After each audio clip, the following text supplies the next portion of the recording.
This week, Grace and I go over performance tips for reaction videos on YouTube. Stay tuned. What's up, everybody? Welcome to another podcast episode. Dale, as always, here with Grace to talk about everything that's happening here at Straight Shot Studios. Grace, What do you got for me this week?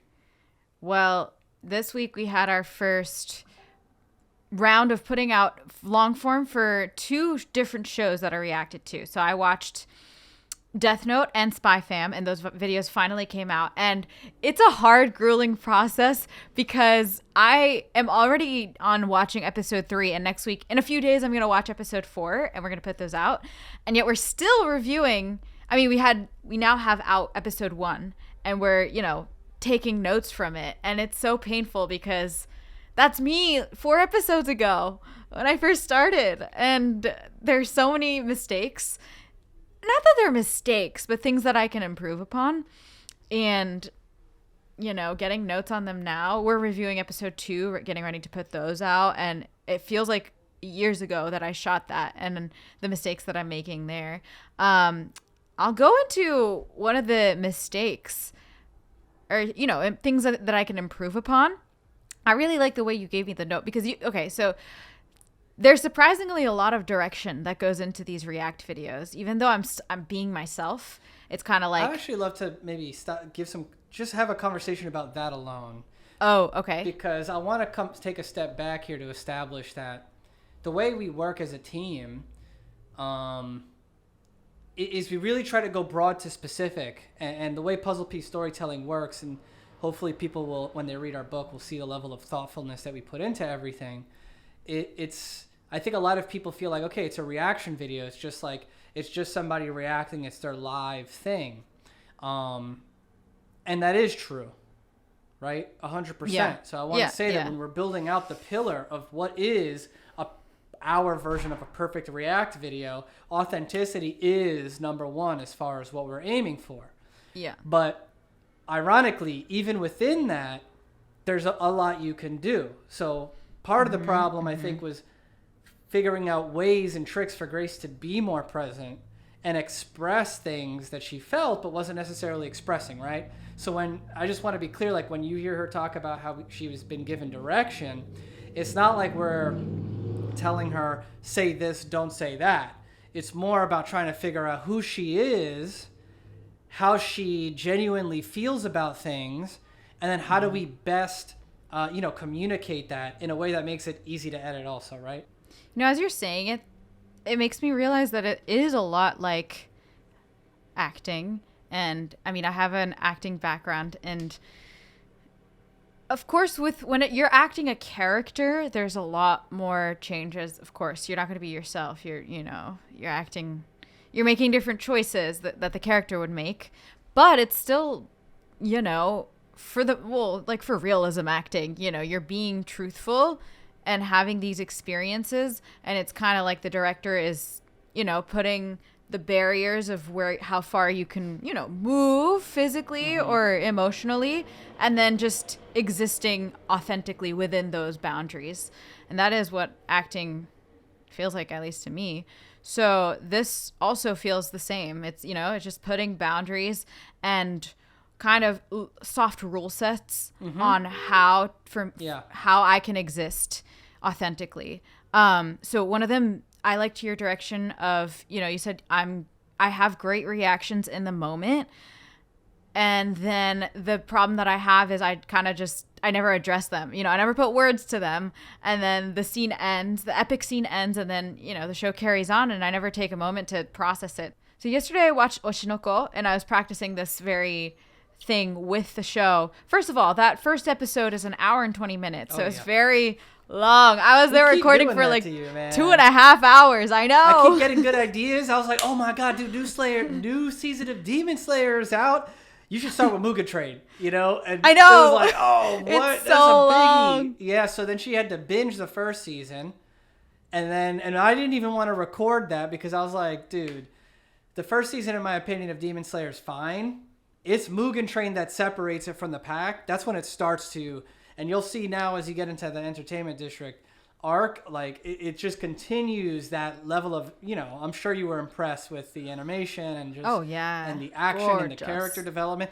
It continues from there. They try to one up themselves in the next season. So that's why I was like, I just want to get there, because I think that's when the show really, in my opinion, starts to separate itself from other shonen as far as the production value goes. But yeah, we keep sticking her with like, long intros. And then I gotta say, I look at, as we look at these other reaction channels and stuff, I'm like, some of these guys are putting out videos 2-3 times a day, man.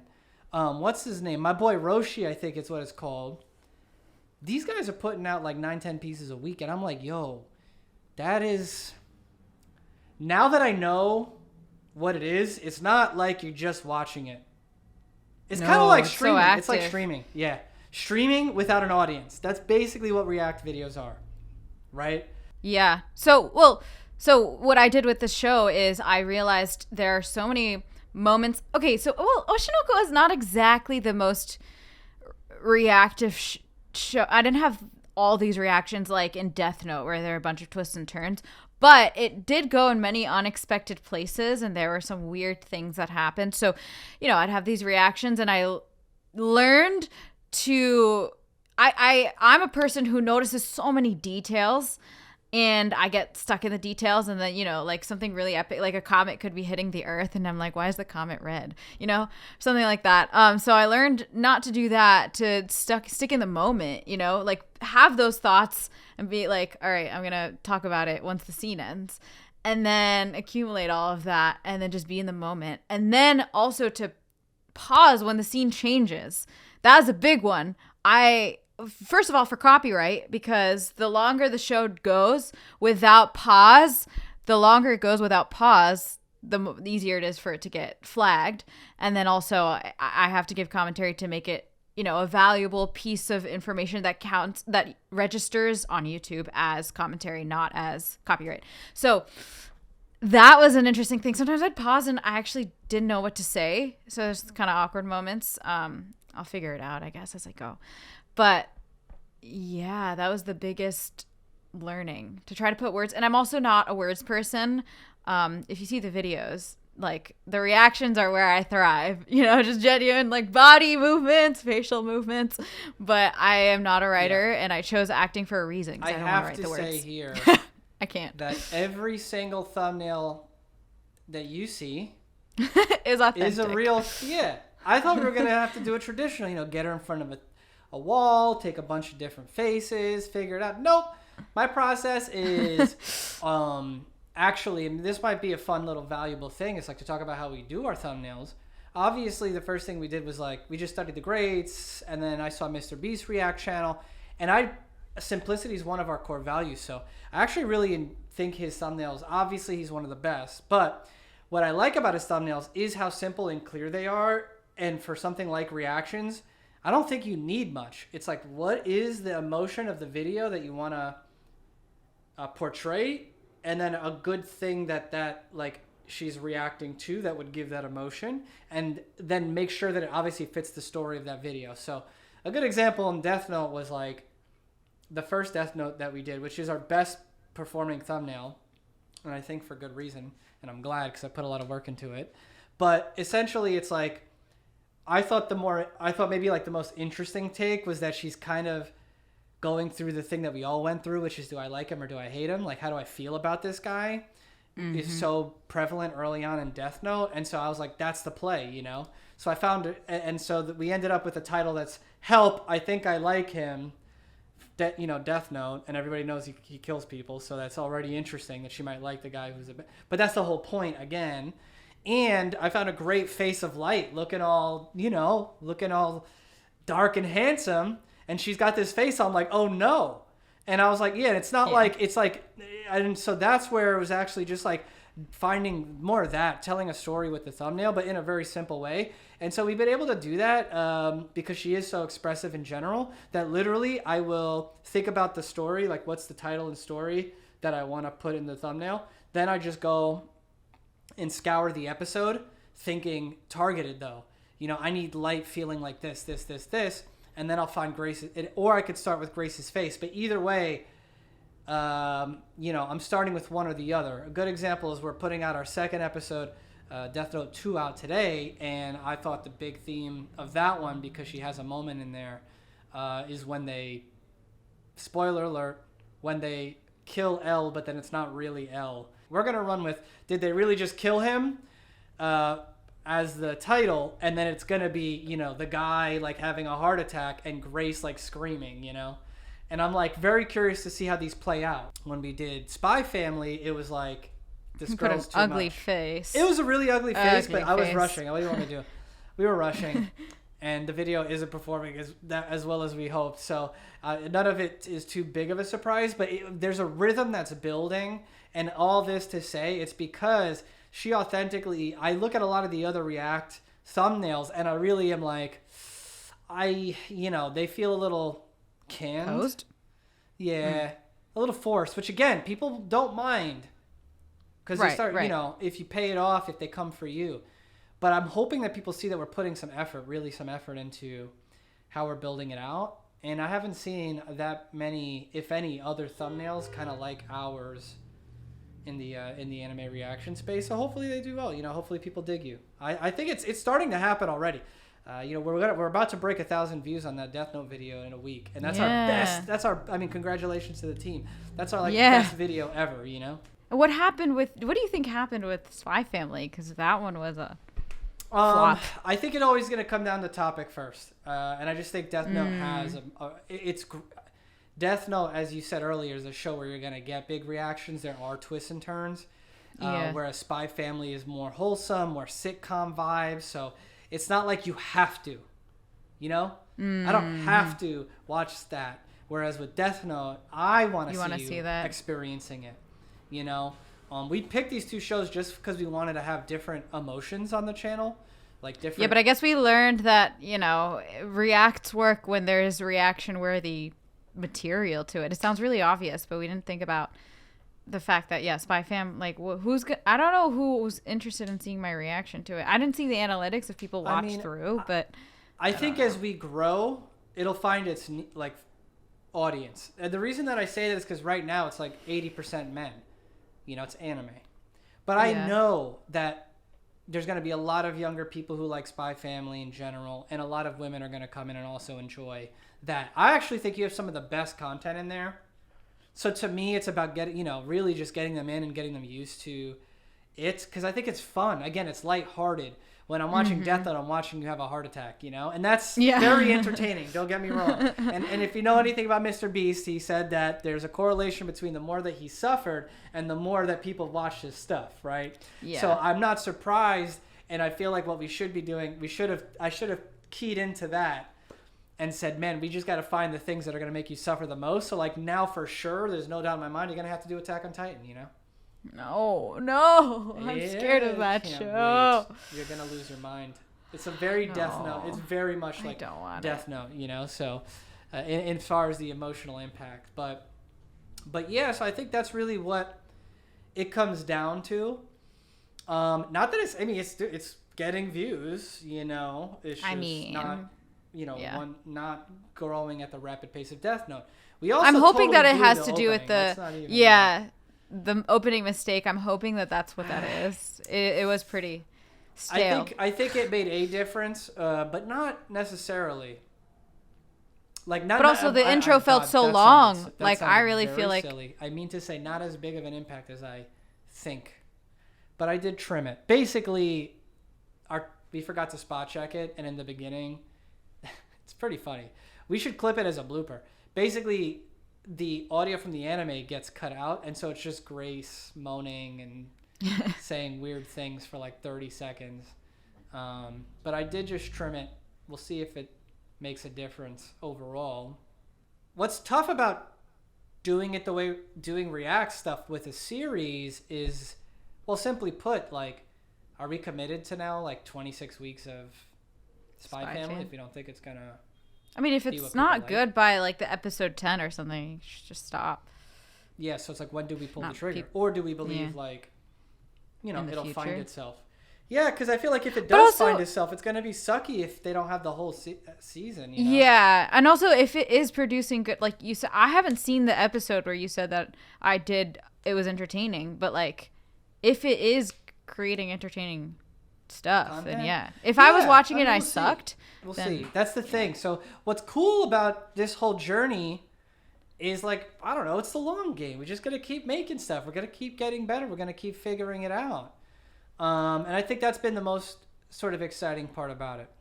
But yeah, really interesting to talk about you performing and how you're, you know, one of the interesting things, and again, because we have a background in, you know, traditional film, TV, and commercials, like we're very used to putting in all the work before you find anything out. So what I love about YouTube is you find out it's a lot quicker. Like, yes, technically the improvements we made, the audience will only see in 3 or 4 weeks. But imagine when you're making a movie, you're spending 4 years before you even know and haven't, you know. Yeah. So to me, I like this kind of a pace because we get to learn faster.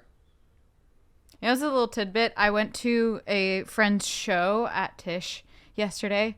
NYU Theater. NYU Theater, yes. So I went to a show and I met my old acting teacher, and she's like, "What you up to?" And then I said YouTube. I explained the whole YouTube thing, and she was like, "That's amazing." She was like, you get A+ in reactions. Like, you had the best reactions in class. And she said, and that was with my mask on. Like, I had a mask on all during class, and you know, we had to. And yeah, she was always like, "Grace, like your reactions." She's like, "I'm curious what's happening down here because I only see up here." But yeah, so she said she was excited to see it. Yeah, that was great, funny, man. I mean, it's one of those. I guess I'll say that as a sort of closing point on this, which again is to come back to the point that like we wouldn't have. It's a good fit. We all love anime and webtoons here, and Grace has great reactions and grew up with it. She speaks Japanese, so it's really authentic. It's not like she's an e-girl like faking it, you know. Oh my god, you know what I mean? Yeah. But like, you know, it happens, right? Like it's a thing. There's like a real authenticity to like you and your cultural background and that. And what I like is the story of like, I grew up with it, fell out of it, and I'm coming back to it, you know?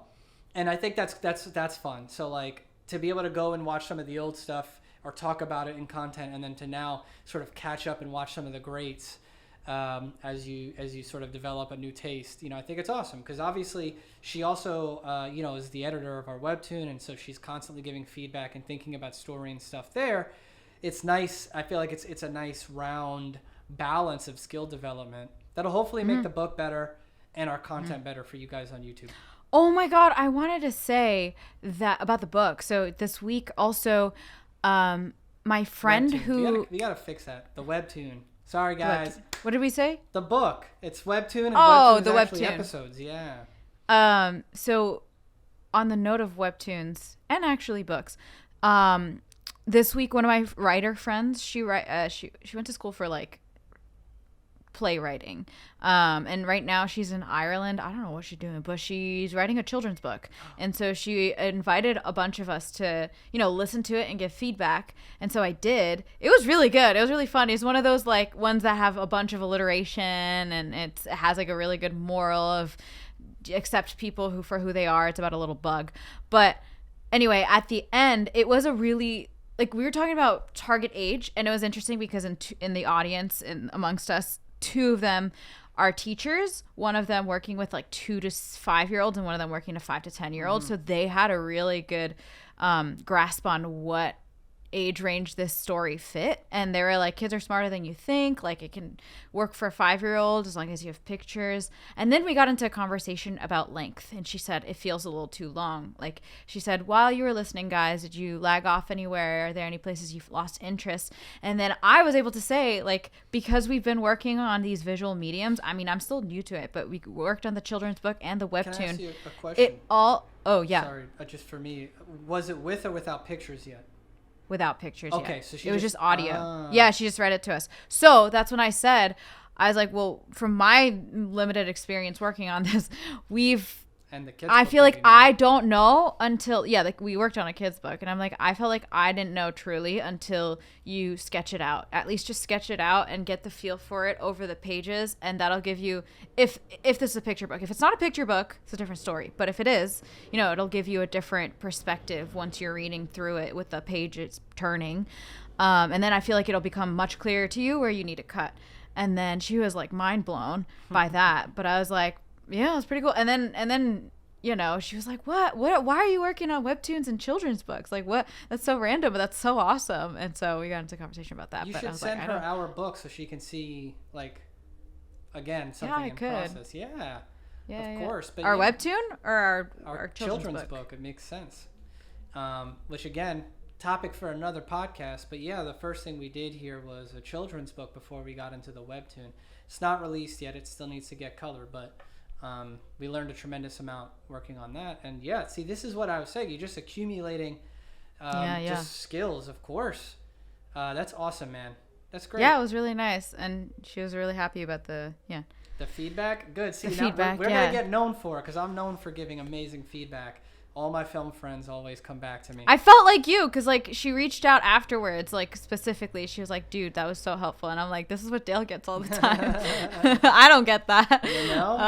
But that's it. Fun. That's what happens when you're like thoughtful, you're skilled, and you offer, value. I think that's awesome. Well, guys, if you made it this far, I can't thank you enough, of course. Grace and I hope to be doing these. Hopefully, we're going to try weekly. We'll see how it goes in the beginning and just offer some insights behind the scenes to how we're building our content on the YouTube channel and hopefully our webtoon, which comes out in about a month now. So yeah, if this video brought you any value, don't forget to like, subscribe, hit that notification bell. You know how much it means to us, guys, and we'll see you next week. Thank you.